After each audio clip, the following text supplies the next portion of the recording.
Тешка физичка работа, градежен работник бил, дека секој ден на скелина се мачел. Еднаш кога му дале ручек, му дале едно големо убаво црвено јаболко. Таман да го јади, сака да се освежи, му текнало дека неговиот 4-годишен син нема јаден овој 2 месеци немат купен. Ајде, човек ќе го чувам за син ми. Го зел.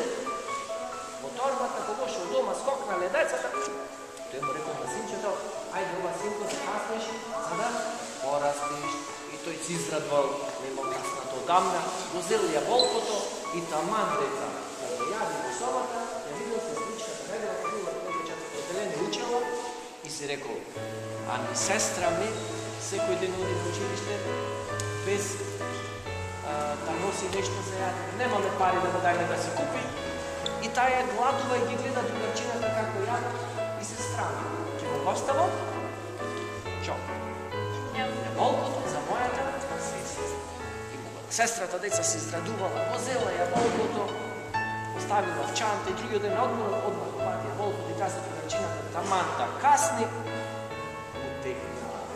Абе са мајлето мајка ми ми испраќаше за училиште и рече, Герко, да знаеш јадењето ти е на шпорето, јас денес нема да се вратам, нема да бидам дома, оти ќе одам да чистам во едни куќи, за да земам некој динар плюс, за да можам да ве прехранам.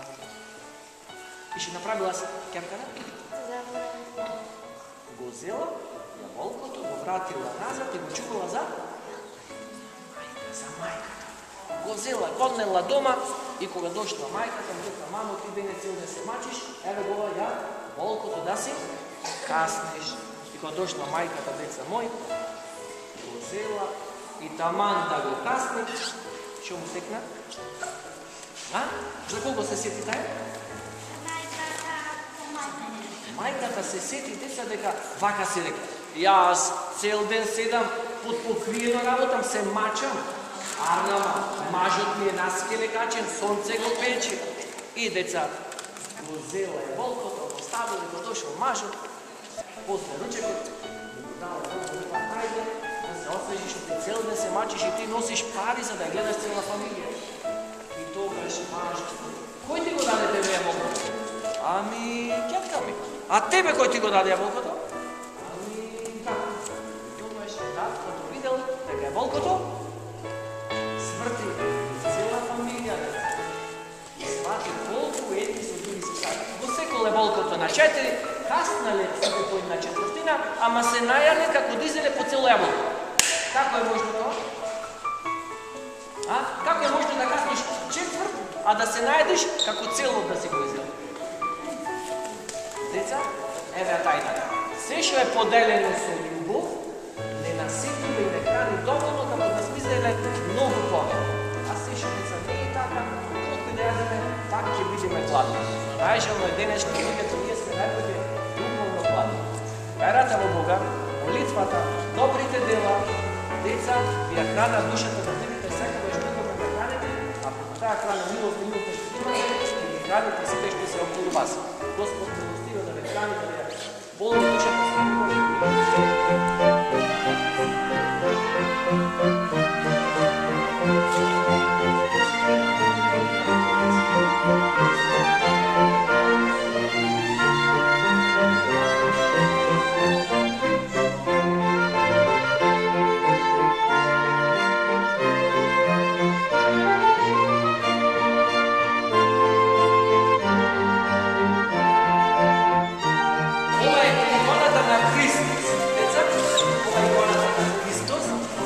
Дух Божи, кој дојде во светот, од што не сака.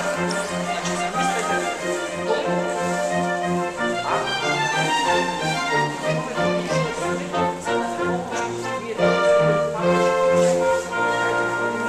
да можете слободно да се патите кон.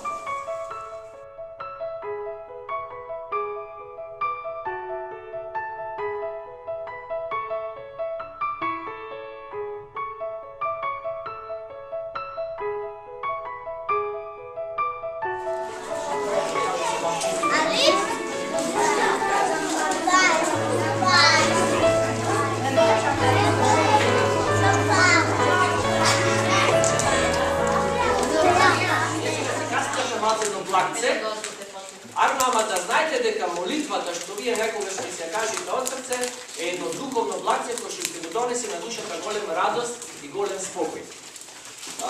Да знаете дека сите вие се создадени од љубов. Значи Бог ве создал од љубов од што ве сакал, не од што морал и нешто што сме сами оставени, туку секогаш Господ бдее над нас и постојано пази што правиме како правиме, но ни е дал слободата сами да одлучиме дали ќе одиме кај Него или нема да одиме кај. Да знаете дека секоја вера проповеда љубов. Така да, нашата Христова православна вера е школа на љубовта, каде што се учиме од мали нозе како да го сакаме Бога. Ама сега ќе ви откриеме на тајна. Бидејќи никој од нас не го видел Бога, знаете како ќе го сакаме Господ и како ќе го љубиме? Тогаш, кога ќе ги сакаме нашите блиски, тие што се до нас, околу нас, ако се потрудиме малку да вложиме, да посветиме внимание, да се жртвуваме за блискиот, а вие децата како?